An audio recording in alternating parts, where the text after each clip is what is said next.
Estimada docente, le presentamos nuestra exposición destacando que Maze fue una herramienta clave para desarrollar el museo virtual con presentaciones interactivas de manera práctica y eficiente.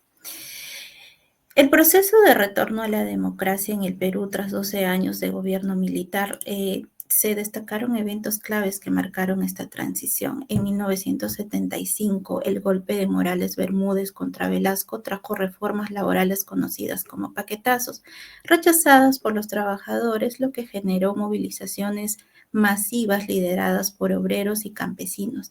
Y en medio de esta crisis política y represión, el 19 de julio de 1977 se realizó un paro nacional, cuya magnitud obligó al régimen a convocar una asamblea constituyente para redactar una nueva constitución. Es así que en 1978 se realizaron elecciones para una nueva asamblea constituyente, la cual fue presidida por Víctor Raúl Haya de la Torre. El 12 de julio de 1979 se promulgó una nueva constitución que garantizó libertades políticas, derechos sociales y una separación de poderes. Entre sus medidas destacaron derecho al voto para los analfabetos, así como la creación del Tribunal de Garantías Constitucionales. El 8 de mayo de 1980 se llevaron a cabo las elecciones presidenciales, marcando el fin del gobierno militar. Belaúnde Terry y de Acción Popular asumió la presidencia el 28 de julio de ese mismo año.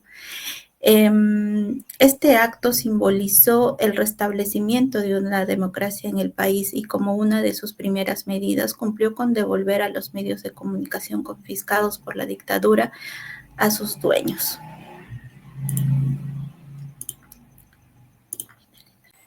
La crisis económica y política, la migración en los 80 del siglo pasado. La década de 1980 fue un periodo crítico en la historia del Perú, marcado por tres grandes problemas: una crisis económica devastadora, un violento conflicto armado interno y una migración masiva. Estos factores transformaron profundamente al país y generaron desafíos que aún repercuten. Crisis económica. La economía peruana colapsó debido a la caída de precios internacionales de productos como el cobre y la plata, lo que debilitó sus ingresos. Esto se agravó con una hiperinflación histórica que entre 1988 y 1990 superó el 7.000%, haciendo que los salarios e incluso los ahorros fueran insuficientes. Más de la mitad de la población vivió en pobreza extrema, mientras que el país enfrentaba un aislamiento financiero por limitar los pagos de su deuda externa, alejando inversiones.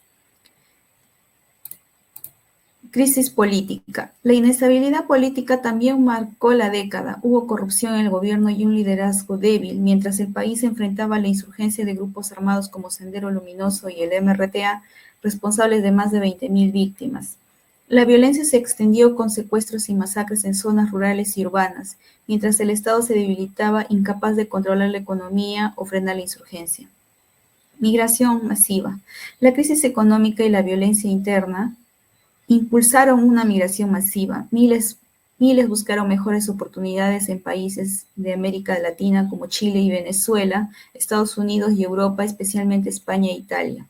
Esto generó impactos como el envío de remesas que sostenían a familias en el Perú, pero también la fuga de talentos. Estas comunidades migrantes contribuyeron a formar las comunidades peruanas en el extranjero. La década de 1980 dejó profundas heridas en el Perú, pero también enseñanzas sobre la fortaleza frente a la adversidad. Mi nombre es Cristian Travesaño y voy a hablar sobre el colapso de los partidos tradicionales en el Perú de los 90. Durante la década de los 90 en el Perú, el colapso de los partidos tradicionales como el APRA, Acción Popular y el PPC marcó un quiebre en la política nacional, ya que la corrupción, la incapacidad para resolver problemas y la violencia subversiva, además de la crisis económica, minaron su legitimidad. En este contexto, surgieron alternativas como el Movimiento Cambio 90 de Alberto Fujimori, quien capitalizó el descontento ciudadano. Paralelamente, la lucha contra Sendero Luminoso alcanzó un punto crítico con la captura de su líder, Abimael Guzmán, en 1992. Gracias al trabajo del Grupo de Inteligencia, GEIN, debilitando significativamente al grupo subversivo. Este periodo estuvo caracterizado por un fuerte centralismo, reformas económicas drásticas y la reestructuración del sistema político, dejando lecciones importantes sobre la necesidad de fortalecer las instituciones democráticas. Por ejemplo, la captura de Guzmán no solo simbolizó el triunfo del Estado frente al terrorismo, sino que también evidenció el uso, que el uso de la inteligencia estratégica era más efectiva que las tácticas de represión indiscriminada aplicada años previos.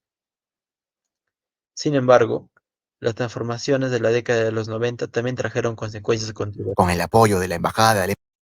Además, aunque se logró estabilizar la economía con políticas de ajuste estructural, estas profundizaron desigualdades y afectaron a los sectores más vulnerables. Este periodo de contrastes marcó profundamente al país, dejando como legado tanto avances en la lucha contra el terrorismo como heridas sociales que perduran hasta el día de hoy. Como reflexión final tenemos a las competencias desarrolladas en este trabajo. Tales son el pensamiento crítico, la comprensión de contextos históricos complejos, la capacidad de análisis multidimensional, la resiliencia y adaptabilidad, y la sensibilidad social y política. A las contribuciones para nuestro desarrollo profesional tenemos a la comprensión de procesos de cambio social, al desarrollo de perspectiva histórica, a la capacidad de interpretar contextos de alta complejidad, al fortalecimiento de los valores democráticos y al compromiso con la construcción de memoria histórica. Muchas gracias.